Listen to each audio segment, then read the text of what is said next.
Should you go back to school and get that master's degree or doctorate? Or invest in a course leading to a certification? Are the career advantages worth the time and money to be invested? These are important career advancement questions that we often get asked. I'm Catherine Akbar, president of Yes Career Coaching and Resume Writing Services. In this week's career advancement video, we'll share 5 steps to determining whether investing in a new qualification makes sense for you.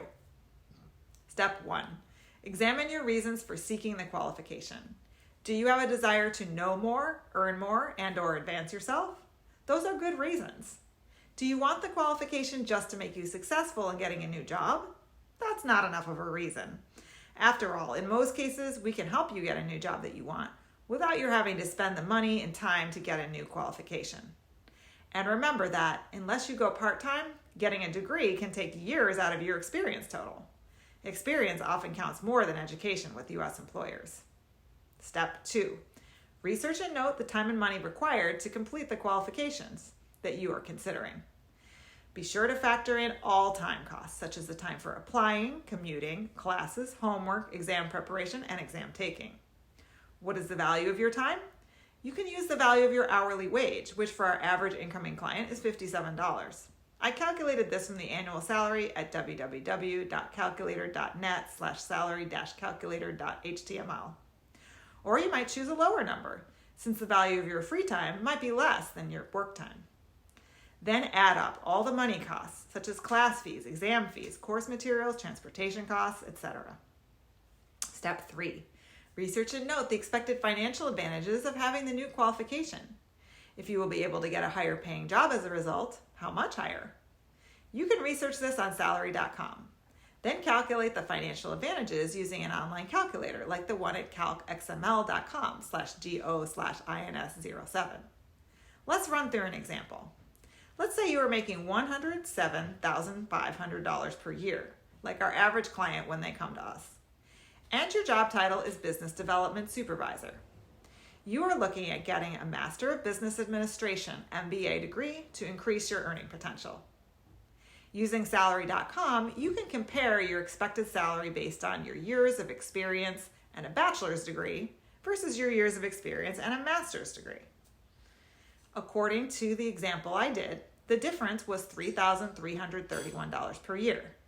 Now that's not a lot of money compared with the cost of the degree, which on average is $61,800, not counting the time value cost, which came to 160 hours at $40 per hour for a total of $6,400.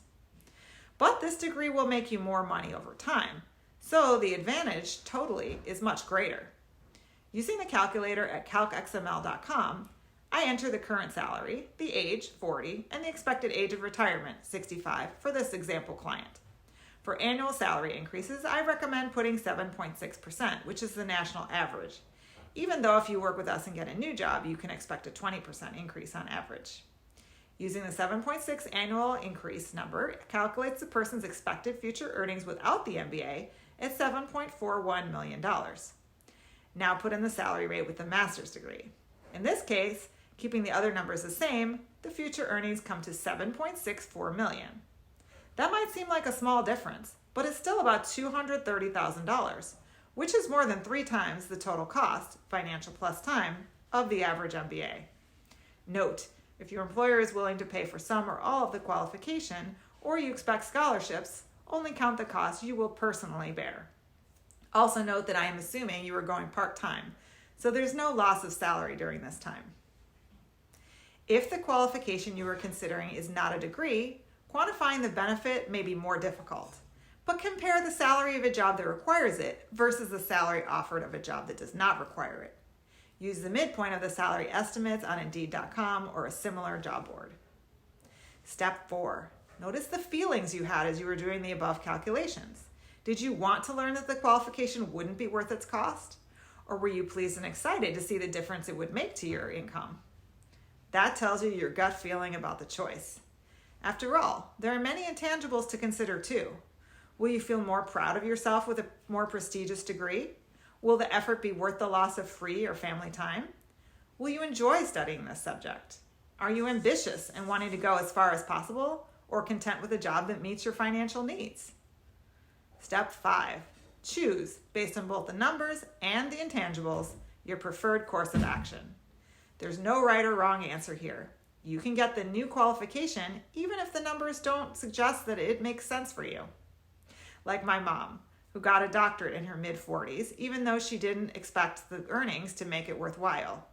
She loves her new career and has no regrets. And she's still working part-time, which I'm sure she did not calculate, into her 80s. Or you can decide not to get the qualification, even if financially it would make sense. The sacrifices to your family time or personal time might not be worth it to you. Or the thought of being in school again might fill you with dread. Every choice has consequences. Weigh carefully, choose powerfully, and create the life you want.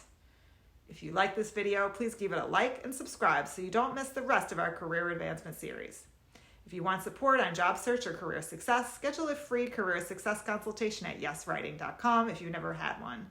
If you have had one, contact your client success manager about career advancement coaching.